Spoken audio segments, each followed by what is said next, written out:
Good evening friends, स्वागत है आपका आपके अपने YouTube channel study with impact में। फ्रेंड्स, आज हम लोग इंग्लिश ग्रामर के अंतर्गत पहला चैप्टर वर्ब पढ़ेंगे। इसके कुछ बेसिक नियमों को, परिभाषाओं को और इसके जो प्रकार हैं उसको हम लोग आज से पढ़ना शुरू करेंगे। वर्ब एक अत्यंत महत्वपूर्ण टॉपिक है। नरेशन, सेंटेंस, टेंस, वॉइस या ट्रांसफॉर्मेशन अथवा अंग्रेजी में कोई भी वाक्य की संरचना करने के लिए आपको वर्ब की अच्छी जानकारी होनी चाहिए। तो यहाँ वर्ब का हम लोग थ्योरेटिकल स्टडी करेंगे। तो फ्रेंड्स, जैसा कि आप जानते होंगे कि वर्ब एक ऐसा शब्द है जो किसी कार्य के होने या करने को दर्शाता है, या इसको हम ऐसे भी कह सकते हैं कि वर्ब जो है एक डूइंग वर्ड है, यानी कि एक ऐसा वर्ड है जो कार्य होने या करने को दर्शाता है।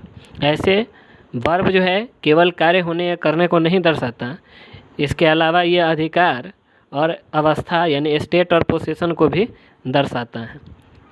अब अगर हम लोग वर्ब के प्रकार को देखें तो वर्ब के मुख्यतः दो प्रकार है, मेन वर्ब, लेक्सिकल वर्ब या प्रिंसिपल वर्ब, तीनों एक ही है। और दूसरा जो है हेल्पिंग वर्ब या axillary verb. Friends, main verb वैसे वर्ब को कहते हैं जिसका प्रयोग वाक्य में मुख्य क्रिया के रूप में किया जाता है। वाक्य का जो मेन एक्शन होता है उसको दर्शाने के लिए जो वर्ब आता है उसको हम लोग कहते हैं मेन वर्ब। तो मेन वर्ब ऐसा वर्ब है जो वाक्य में मुख्य क्रिया के रूप में प्रयोग किया जाए। और हेल्पिंग वर्ब जो है ये एक ऐसे वर्ब को कहते हैं जो किसी वाक्य के अर्थ को स्पष्ट करने में या उसके टेंस को स्पष्ट करने में सहायक होता है।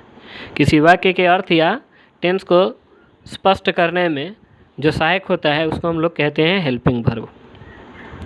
हेल्पिंग वर्ब को भी हम लोग तीन भाग में बांट सकते हैं, प्राइमरी, हेल्पिंग या axillary verb. Friends, helping verb का एक और नाम है एक्सिलरी वर्ब भी इसको कहा जाता है। ठीक है, तो प्राइमरी एक्सिलरी वर्ब है, ये मॉडल एक्सिलरी वर्ब है, और फिर जो है मार्जिनल्स हैं। ठीक है, तो प्राइमरी एक्सिलरी वर्ब जो है ये ऐसे वर्ब हैं जिनका प्रयोग मेन वर्ब और हेल्पिंग वर्ब दोनों रूप में होता है। यानी ये मेन वर्ब के रूप में भी यूज किए जाते हैं और हेल्पिंग वर्ब के रूप में भी यूज किए जाते हैं।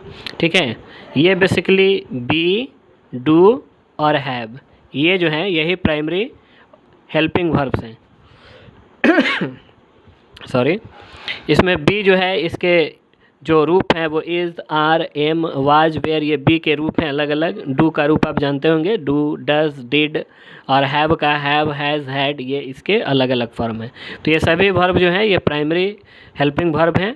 ये वर्ब जो है मेन वर्ब के रूप में भी यूज किए जाते हैं और प्राइमरी वर्ब के रूप में भी यूज किए जाते हैं, हेल्पिंग वर्ब के रूप में भी यूज किए जाते हैं। तो मेन वर्ब के रूप में ये कब आते हैं? तो जब वाक्य में अकेले हेल्पिंग वर्ब भी आया हो तब उसको मेन वर्ब माना जाता है, और अगर हेल्पिंग वर्ब जो है किसी अन्य वर्ब के साथ आया हो तो इसको प्राइमरी वर्ब जो है या हेल्पिंग वर्ब जो है माना जाता है। अब इसके बाद मॉडल्स को देखते हैं। तो मॉडल्स ऐसे वर्ब हैं जिनका प्रयोग कभी भी वाक्य में मेन वर्ब के रूप में नहीं होता। ये मेन वर्ब के रूप में नहीं आते, ये हमेशा एक्सिलरी वर्ब के या हेल्पिंग वर्ब के रूप में आते हैं, और इनके तुरंत बाद जो है V1 का यूज किया जाता है, क्रिया का पहला रूप आता है। अगर मॉडल के बाद अगर हैव का प्रयोग किया गया है तो V3 का प्रयोग किया जाता है। अगर मॉडल के बाद हैव आ गया है तो उसके बाद जो है V3 का यूज होता है। मॉडल वर्ब्स के उदाहरण shall, will, can, could, may, might, will, would, ये बहुत सारे मॉडल हैं। इसके बाद मार्जिनल वर्ब को हम देखते हैं। तो फ्रेंड्स, मार्जिनल वर्ब वे वर्ब हैं जो किसी वाक्य में मेन वर्ब के रूप में भी प्रयोग किए जाते हैं और मॉडल्स के रूप में भी प्रयोग किए जाते हैं, और ये केवल तीन हैं, नीड, डेयर और यूज्ड टू। यहाँ एक फोकस करने वाला पॉइंट ये है कि नीड और डेयर जो है इनका प्रयोग हम लोग मेन वर्ब और एक्सिलरी वर्ब दोनों रूप में करते हैं, और ये जो यूज्ड टू है इसका प्रयोग जो है मेन वर्ब के रूप में भी किया जाता है। इसके अलावा इसका प्रयोग एडजेक्टिव के रूप में भी किया जाता है, ये विशेषता भी बताता है।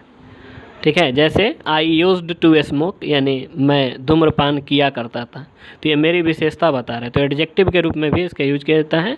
इनका यूज जो है मेन वर्ब के रूप में भी किया जाता है और हेल्पिंग वर्ब के रूप में भी किया जाता है, यानी मॉडल्स के रूप में भी किया जाता है। अब कुछ इंपॉर्टेंट पॉइंट्स है यहाँ, ठीक है, इनको हम समझ लेते हैं। फ्रेंड्स, कोई भी मॉडल ऑक्सिलरी वर्ब अगर है तो मॉडल ऑक्सिलरी वर्ब कभी भी अकेले नहीं आता, इसके तुरंत बाद जो है मेन वर्ब का प्रयोग करना अत्यंत आवश्यक है।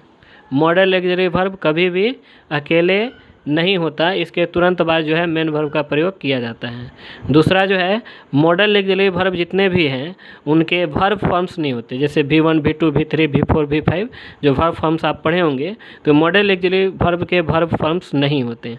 और फिर ये दो मॉडल जो हैं, मॉडल ऑक्सिलरी वर्ब ऑट और यूज्ड, इनके तुरंत बाद जो है टू आता है, यानी 2 + V1, इन्फिनेटिव विद टू का प्रयोग करते हैं। बाकी कोई भी मॉडल है इन दोनों को छोड़ के, बाकी हर एक मॉडल जो है बेयर इन्फिनेटिव के साथ आता है, यानी कि बेयर इन्फिनेटिव कहने का मतलब कि इनके बाद डायरेक्टली V1 आएगा, उसके पहले टू का प्रयोग नहीं करेंगे। एक्सेप्शन जो है ऑट और यूज्ड है, इनके तुरंत बाद टू आता है। ठीक है, तो अब आगे की स्टडी जो है हम लोग फिर कभी करेंगे।